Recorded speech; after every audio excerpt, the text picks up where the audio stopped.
Welcome, listeners, to the NKNews Podcast, recorded here in Seoul on July 16, 2018. I am your host, Jacko Zwetsloot. Joining me here today in the studio is Sokeel Park from Liberty in North Korea, or LINK. We will be talking about working to help North Koreans from outside North Korea. Once again, NK News is offering a free year's subscription to our website to one reviewer who reviews our podcast, not only at iTunes, but also at other platforms. Also, you can save $50 off your NK News subscription by using the code podcast at the checkout. Don't forget, if you enjoy the podcast, please share it with others so that our listenership will grow. Now, to introduce my special guest today, who is currently checking his texts, Sokeel Park is South Korea Country Director and Director of Research and Strategy for Liberty in North Korea, or LINK. As well as overseeing LINK's Seoul-based operations, he works with North Korean defectors and experts to develop up-to-date insights and analysis on North Korea and foster people-focused strategies to accelerate change and opening in North Korea. Sokeel regularly engages with policymakers and the international media to reframe North Korea by introducing more focus on social change in that country. So, Sokeel, could you start by telling us what LINK is and what it does? Sure. So, Liberty in North Korea, LINK, is an international NGO.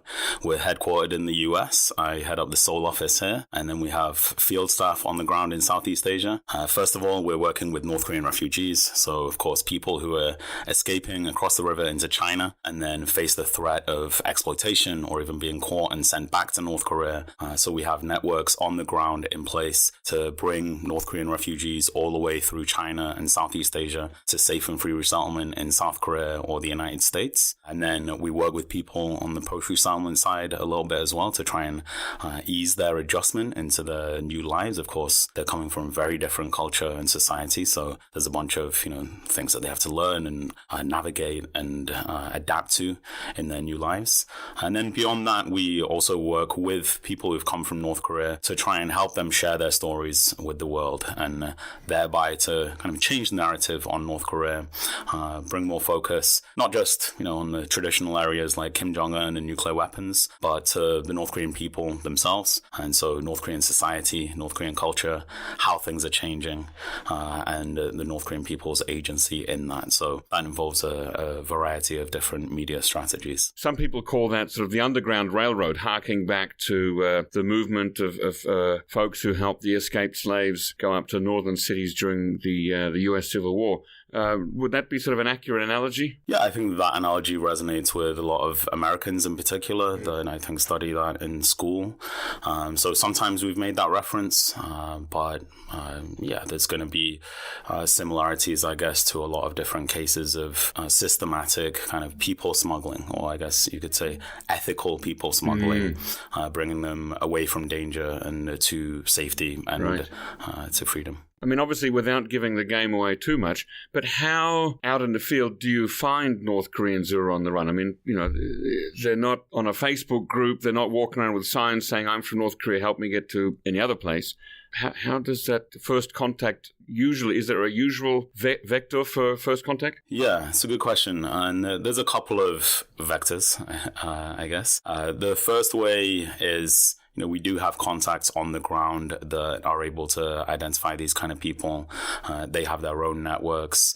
They may then refer them to our network if this is a North Korean refugee and it's somebody who wants to get out but can't by themselves. And so we get those kind of referrals from people on the ground. And then also we get quite a lot of referrals from people who are from North Korea but have already resettled in South Korea. They may be in contact with their younger brother or their mother. Sometimes that's while they're still in North Korea, of course, using Chinese mobile phones that are smuggled into the country. Those people then may refer their family members, maybe even while they're still in North Korea and they still have to get out into China, or it might be after they've made it to China. Do you have to be aware of or wary of potential infiltration by North Korean agents trying to find and stamp out these underground railroads? Yeah, of course. Operational security is our highest priority, and that's one of the threats to that security. And so there are vetting processes. Of course, I can't get into that. No. And I also don't work directly on the field work, so I probably wouldn't be able to share that much interesting or useful information anyway. But both from the North Korean authorities and the Chinese authorities, they're of course not friendly to our work, and so it has to operate under their radars. Now, similar question but different context. How do North Korean refugees who have already come to South Korea find out about Link or vice versa? I mean, again, there's no refugee phone book, and I've met a couple of refugees in my experience who hadn't heard about Link until I mentioned it to them. So how do you go about finding people? It's fairly organic. We've been responsible for bringing hundreds of North Koreans to South Korea at this point. I think that's already over 800 people that have come through our networks. The vast majority of them choose to come to South Korea.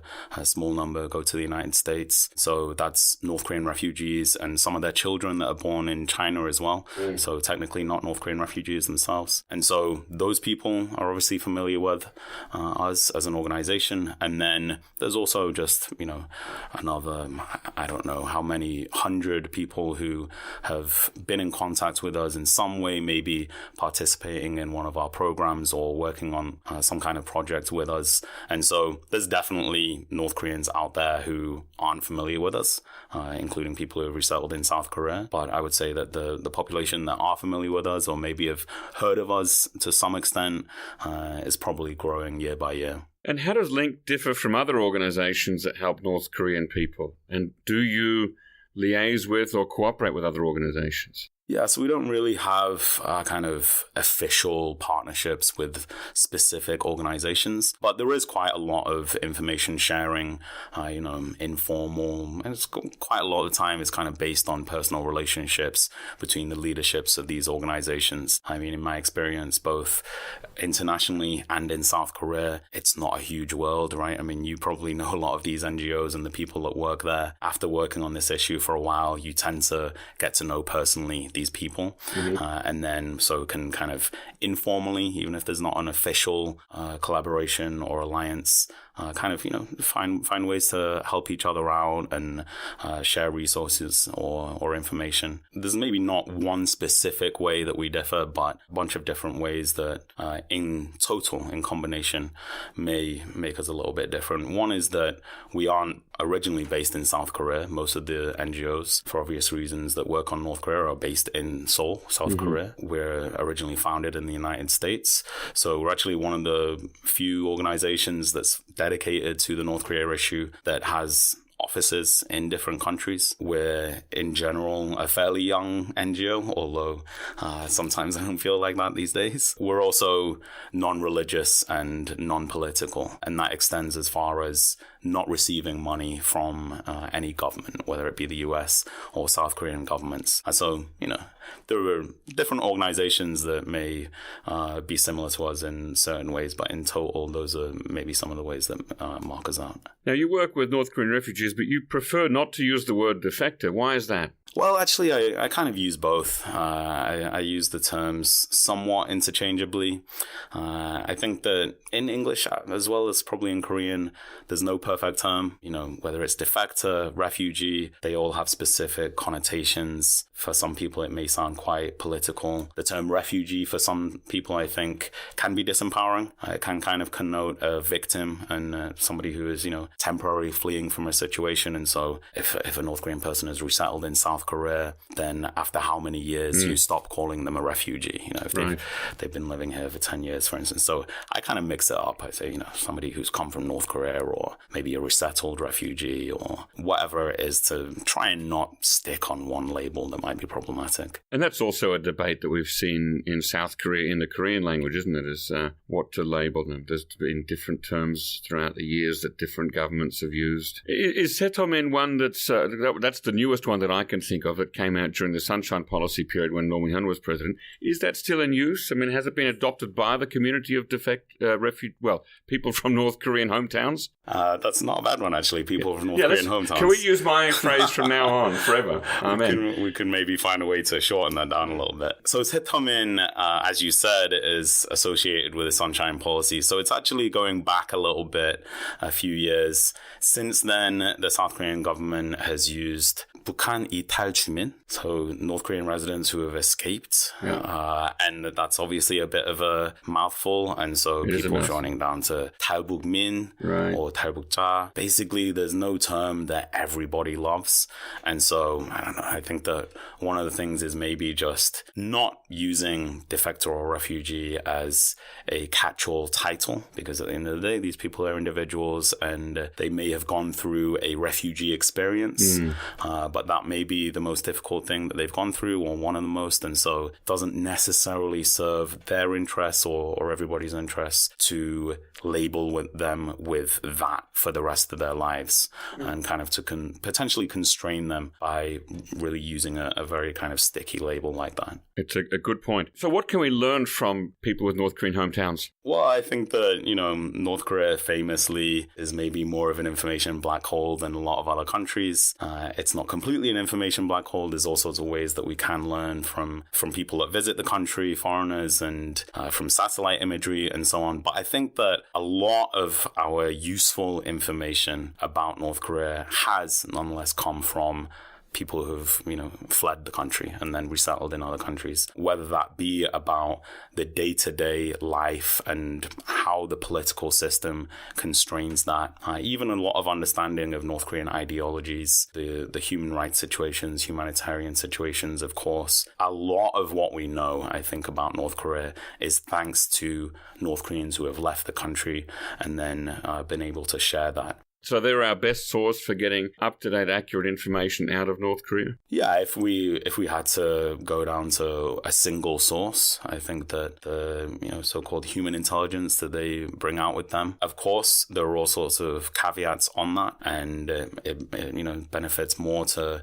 use different data points in conjunction and try and triangulate, not just amongst North Korean refugees, but see if we can confirm some of what they're telling us with people who may go on the ground as Western diplomats based in Pyongyang, for instance, satellite imagery, some of the work that, friends like Curtis Melvin and so on do on counting marketplaces, and then drawing up a picture by, having this discussion between the blind men touching the elephant. Right. And then trying to get a sense of what that elephant might look like, actually. Okay, so you've just told us a bit about how we get information out of North Korea. What about information into North Korea, whether that be from South Korea or the rest of the world? We hear sometimes stories about North Korea getting USB sticks or phone calls from a relative in China or even in South Korea. How much do we know, broadly speaking, about information flows into North Korea that the North Korean government would probably not like to, would like to see stopped? Right.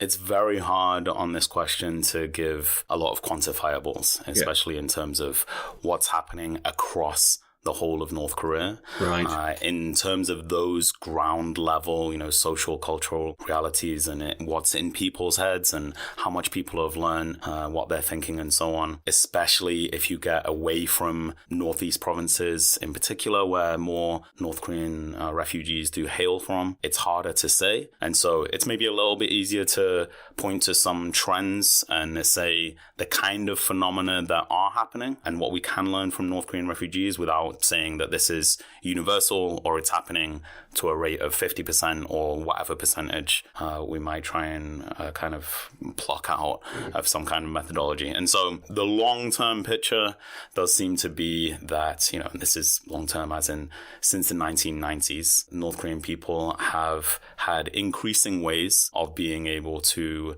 access foreign media or information from the outside world. Famously, it is going in on USB drives, micro SD cards, being shared amongst urban youth in particular, being traded. Sometimes people are watching that stuff together, and there's kind of subcultures that revolve around, again, especially urban North Korean youth watching South Korean television programs, films, picking up linguistic habits. That becomes a kind of social capital, social cachet, if you are able to throw in some South Korean words, vocabulary, or intonation or accent into your conversations with North Korean friends. You may look kind of cool in a way. But there's also a danger there, surely, isn't there? Like, what if if you have a falling out with one of your mates, and he or she says, well, I heard Sokeel use certain words. I can only think of oppa, which would be somewhat inappropriate for you, but yeah, I heard this person using certain words and try to get you in trouble for that. Sure, there's a lot of risk associated with a lot of these different kind of behaviors, but especially on the more implicit, subtle linguistic stuff, you can deny that. You can say, have a conversation on the street, and even a passing person who might try and call you out on that. There are even North Korean jokes that actually go along these lines. If you say, no, I didn't say it with a South Korean accent, what are you talking about? I don't even know how to say that in a South Korean accent. Maybe there's something wrong with your ears. I said it in the proper North Korean way or whatever. Right. So for sure, in general, there are risks. And in general, in the Kim Jong Un era, those risks have increased. The associated punishments, the associated crackdowns through North Korean refugees, it does seem to be consistently reported that things have got more difficult. However, I think that ultimately the North Korean government there is playing a game of trying to slow down these trends, right? They can't ultimately stop information flows. They can't go into people's heads and take out the information that people have learned already. And so through foreign media, and also, as we were talking about North Korean refugees, a lot of them, maybe, according to different surveys, maybe about half of them staying in contact with family members back home. And so the very rough kind of back of the envelope calculations would be out of about 30,000 North Koreans who have resettled in South Korea, if about half of them are staying in contact, and a lot of them are sending money back home as well through brokers to their home communities and families, that amounts to probably tens of thousands of phone calls per year directly between, North Koreans who have resettled here and their home communities. And so that's significant communication, information, infiltration or contamination from the North Korean government's point of view. And then also the resources as well. Perhaps, tens of millions of dollars going from North Koreans who've resettled here and sending that back to their home communities. Would it be that much? Yeah, again, very rough calculations being if you have about 15,000 people sending even just $1,000 each per year, then that would be $15 million. And a lot of people, it seems, are able to send more than $1,000 per year. And so you're looking at potentially, again, very roughly low tens of millions of dollars, maybe 15, 20.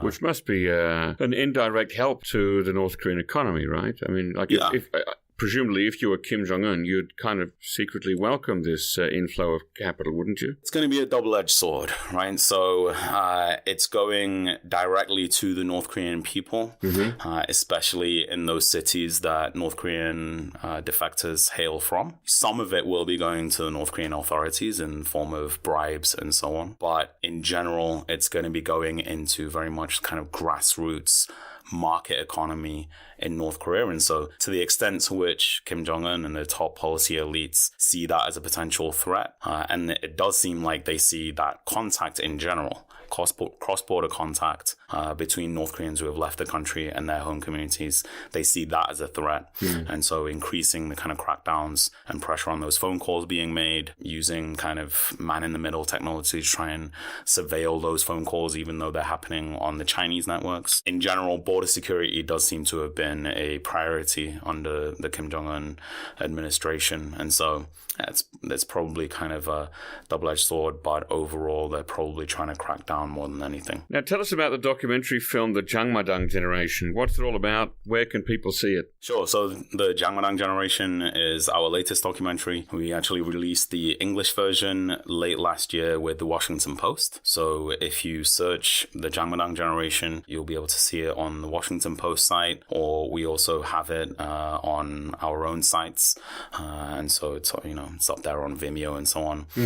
And there are different language versions going out there now as well, including in Korean, French, Spanish, German, and other language versions to come. And so in terms of what it's about and why we made that documentary, well, I guess we have to address what the Jiangnan Generation is to start off with. It refers to the roughly equivalent of kind of North Korean millennials. So North Koreans born in the 80s, 90s, who don't really have that much memory of the Kim Il-sung era, and so somewhat functioning state socialist economy, grew up during the famine. And so from an early age, having that adversity and also their families and even themselves, a lot of the time relying on survival entrepreneurialism. Sometimes we refer to them as native capitalists, more so than relying on government rations and so on, relying on market activities, private business, their own ingenuity. At the same time, kind of culturally,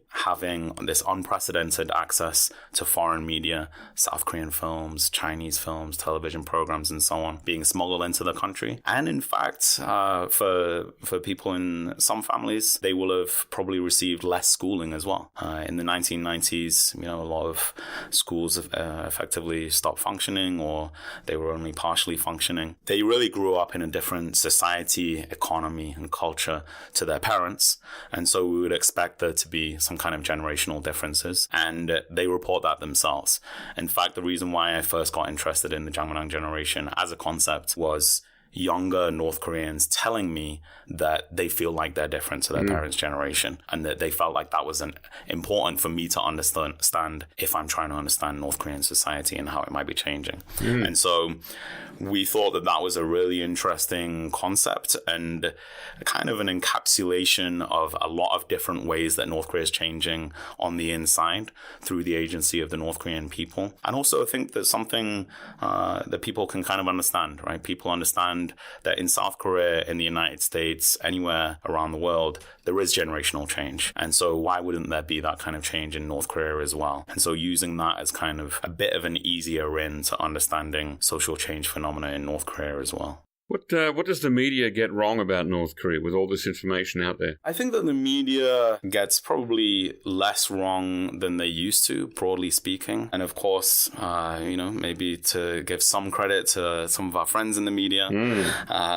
including some people who may be listening to this podcast. The media is a very diverse array of people and organizations, right? And so there's definitely, on North Korea in particular, there's a lot of people that come in and out of the issue. They may be working for an organization that doesn't really have the resources to have somebody looking at North Korea, anything like even part-time. When North Korea gets hot in the news, one of their reporters who may normally report on a totally different part of the world or even local issues in their own country, all of a sudden has to report on North Korea. And so they're not going to have that background knowledge and expertise. Now, you also have top-tier media who have people on the ground here who are more steeped in the knowledge and have, a vast array of contacts amongst North Korea analysts and expertise and even North Korean people themselves. Overall, there is still this massive focus, of course, on North Korea as a security problem, North Korea's missiles, nuclear weapons, and still a lack of understanding was,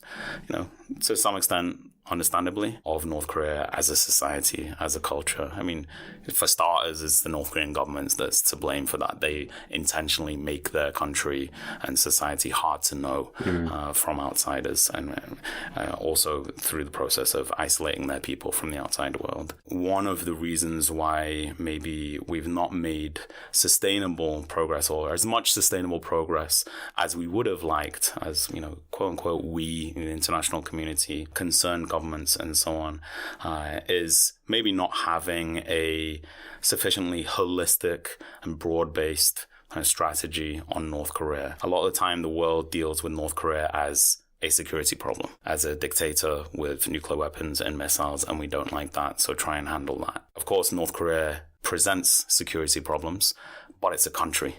And I think that bigger picture, long term, we need to deal with North Korea as a country, as not just Kim Jong Un with nuclear weapons, but as 25 million people, as a system, economy, culture, which needs to change and open up. Ultimately, basically, I think the North Korean people need to come into this picture. They need to come much more into our understanding of North Korea as an issue. We also need to see ultimately 25 million North Korean people as partners, as part of the solution, all of these problems that emanate around North Korea, including the security, but also human rights, humanitarian, economic, the whole gamut of things that make people kind of worry about North Korea. We need to see North Korea change and open up and normalize as a country whilst managing the security kind of aspects of that. Last month, you helped to write an op-ed piece for Time magazine titled, "Forget Donald Trump and Kim Jong Un.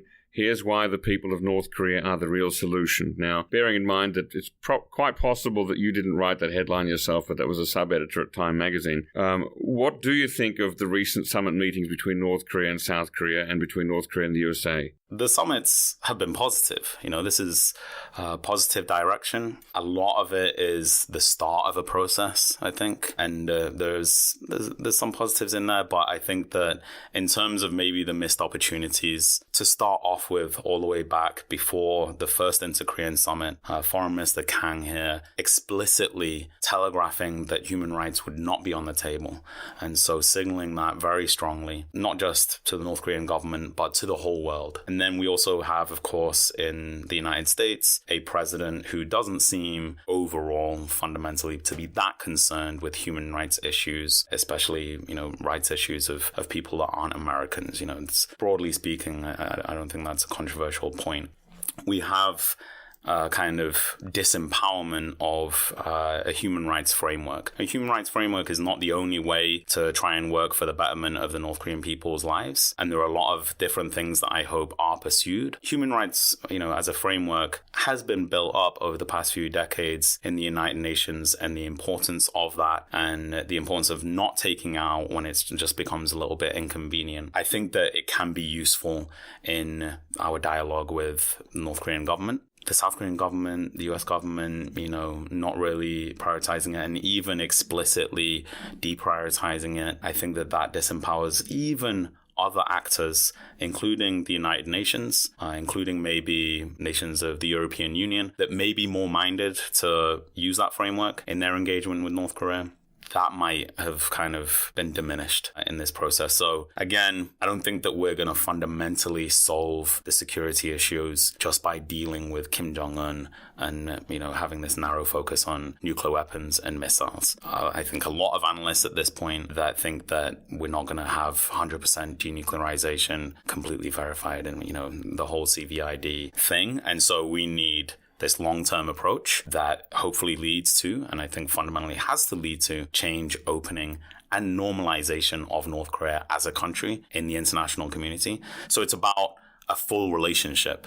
It's not just about managing security problems. It's about a full relationship from the United States, from South Korea, from concerned countries with North Korea as a country. Human rights, and more broadly speaking, the relationship between the North Korean government and the North Korean people is an important part of that. And I think that it's important to include that up front as well, not just to sideline it and say we'll get to that eventually, because I think that can be a missed opportunity. What do you say to people who criticize the conversation about human rights? They would say, for example, that human rights is weaponized. It becomes a stick with which to beat North Korea and portray it as a rogue nation. It becomes an industry unto itself, and that the most important human right is the right to live and the right to eat. And as long as people can do that, then other things are less important. So how do you respond to that argument? There is a danger that human rights inadvertently becomes something that is weaponized and politicized if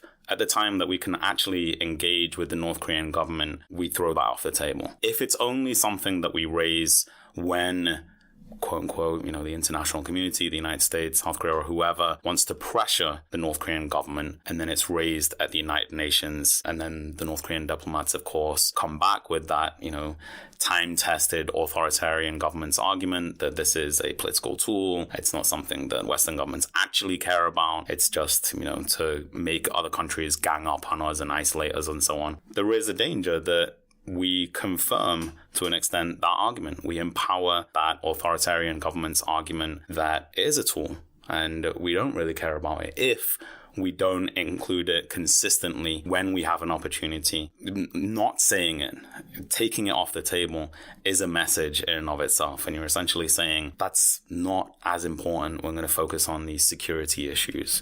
And we may come, who knows, and we may come back to that later. What about those who would argue that life for the average North Korean, and I'm talking here about the 90%, 95% who are not the elites, who are not the donju, who are not making it in the modern market system, that life for those people really won't change substantially, won't improve substantially, as long as a person of the Baekdu-san bloodline remains in control in Pyongyang? How would you react to that? I don't think that's necessarily true. North Korea has already changed a lot, and the economy has changed, become more marketized, and North Korean people's livelihoods, not just Donju and not just select people in Pyongyang. There has been a change and there's been a development. It's mostly actually thanks to the North Korean people themselves and increasing linkages to the Chinese economy and so on, rather than, thanks to Kim Jong Un's administration or something like that. Although there does seem to be a trend under Kim Jong Un of, if anything, going with that direction instead of trying to repress it. So I don't think we necessarily know that North Korea can't change with, certain political conditions that might exist right now. I think that we can push for change and opening that's, again, already started and try and accelerate that. I think that benefits the North Korean people.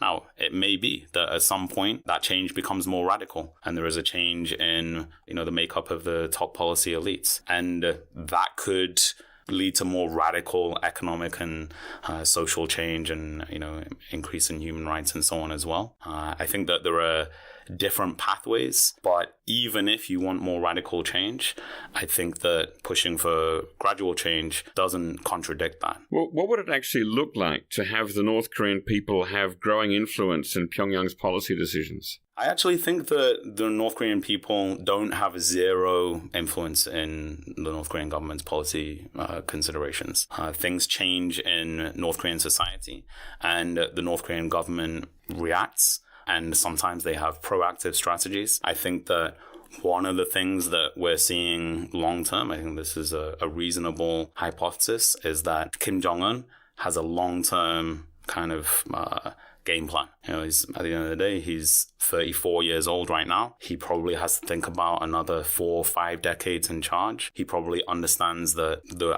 world outside him, South Korea is changing, China is changing. He still needs to be in power in 2060. It's going to be a very different world externally. And then internally, I think that he has a sense that things are changing inside. I think that we see the increase in rhetoric on the need for economic improvement. Even, this year in April, the so-called, somebody pointing to a pivot to the economy, the emphasis of security. This is all, pointing to a direction of Kim Jong Un trying to maintain power and control whilst moving forward, realizing that you can't just stand still and there actually has to be some economic development, because otherwise North Korea is going to fall further and further behind, and the North Korean people are going to learn more and more about that. And at a certain point, that's going to become very dangerous for him. I think he realizes that.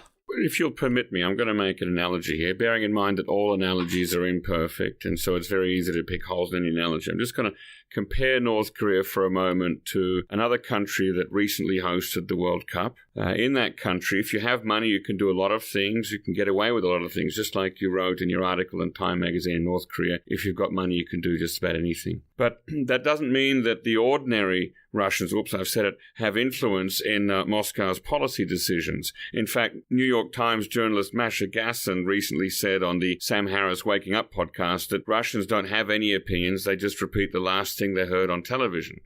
Not because Russia is a totalitarian state anymore. We know it's not. But there's a much more effective method of marginalizing people's influence on policy decisions and making sure that people don't solidify around certain core principles or ideas by keeping the media confusing. And that keeps people safe and out of trouble. It allows them to live their lives and make money as best they can, but the influence on policy decisions is negligible, and people are disenfranchised. The price of life is cheap. Are these situations comparable? I mean, you make a direct line or direct linkage between situations where Korea is changing, there's markets, there's capitalization, people are able to buy things and sell things, and then you say, we want to see North Koreans have more influence on policy making in Pyongyang, and in fact, we think we're seeing that. Can you, compare the two situations a little bit? We need to be careful about absolutes here, right? So it may be that the Russian people's influence on policy making, for instance, in certain areas has become more marginalized than before, but it's still not zero, right? And I think that in North Korea, we're starting from a very low baseline where North Korean people have very little influence. Both in Russia and in North Korea, the governments nonetheless have to maintain support and legitimacy from the people. They can't rule just through fear and through, managing the elites and stopping coups d'etats and so on. They have to maintain some support.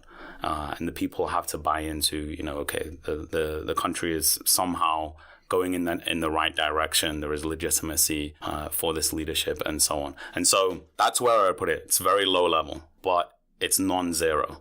And from a non-zero level, it can move them in a more positive direction. To take it to the other extreme, if the North Korean people literally knew nothing about the outside world, if they knew nothing about China, if they knew nothing about South Korea, if there was no contact, no mobile phone calls, no foreign media being smuggled in and so on, and the North Korean people only had the choice of believing the North Korean government's narratives, propaganda films, and what they put out in the Rodong Shinmun and so on, then the North Korean government could completely run roughshod over them in information terms and in narrative terms, and also in terms of securing their legitimacy and control. They don't have that. They don't have complete control over the information space. And so the North Korean government has to reckon with a reality that both elites and ordinary North Koreans alike increasingly understand that not just they're behind South Korea economically and China, but that gap might be increasing,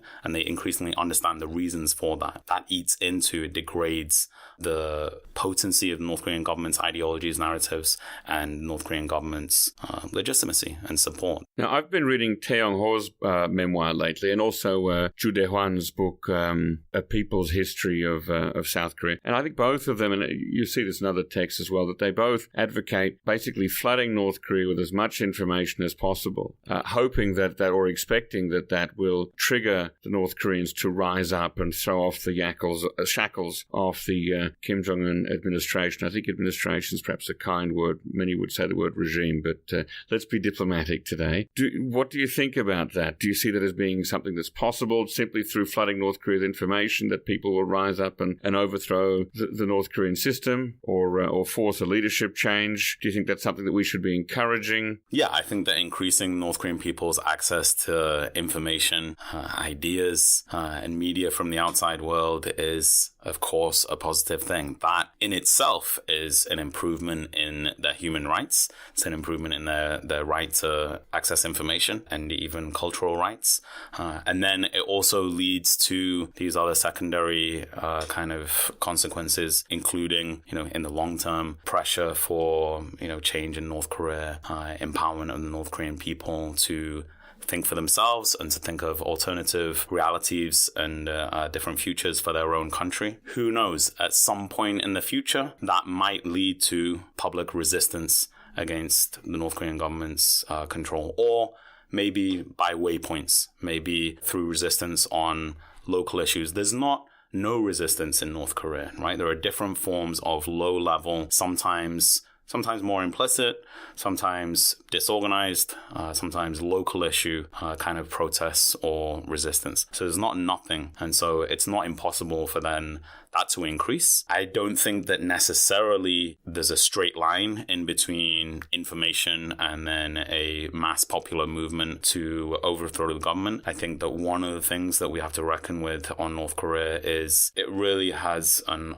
unprecedented level of political control over the society. We only have a couple of minutes left, so I'm going to ask you a couple of rapid-fire questions. I'm going to ask you to keep your answers to 30 seconds or less. How do young people in South Korea feel about North Korea and North Koreans? It's increasingly distant. I think that the idea of minjok, or a shared ethnicity with North Korea, resonates less and less with young South Koreans. And so overall, there's less interest in North Korea as a country and also reunification. Which brings me to unification. What do you think about Korean unification? You speak Korean, you have a Korean father, you live in Korea. Do you feel a sense of unification being, a task in which you must play a part, as Taeyong-ho writes in his memoirs, or as Koreans see unification as being sort of homework for the Korean people? Do you see that as being part of your homework? No, I don't think that it's inevitable. I think that reunification could be a means to an end. If there was a button on this table and I could press it and reunification could occur like that in the snap of a finger, then I would press it, because that would lead to a very immediate improvement for the North Korean people's lives.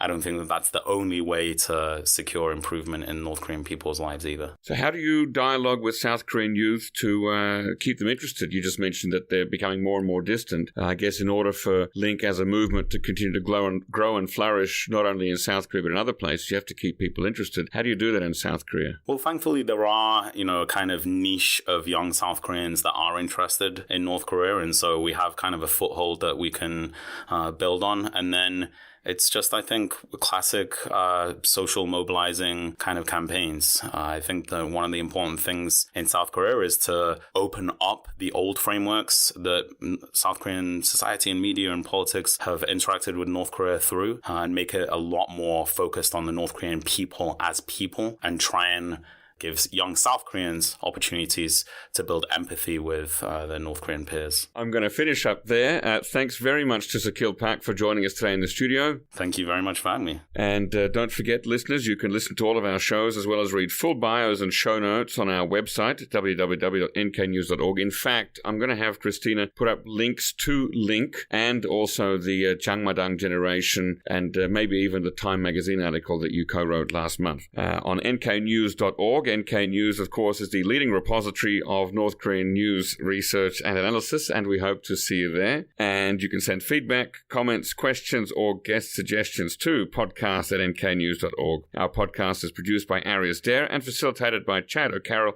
and Christina Lee. Lastly, a reminder that one random reviewer per week will win a free subscription to the NK News website, so please review us after listening and you might win. And you can save $50 off your NK News subscription by using the code podcast at the checkout. And if you like, or even if you don't like this podcast, please share it with your friends. We want to hit 5,000 subscribers by the end of the year, or I might move to North Korea.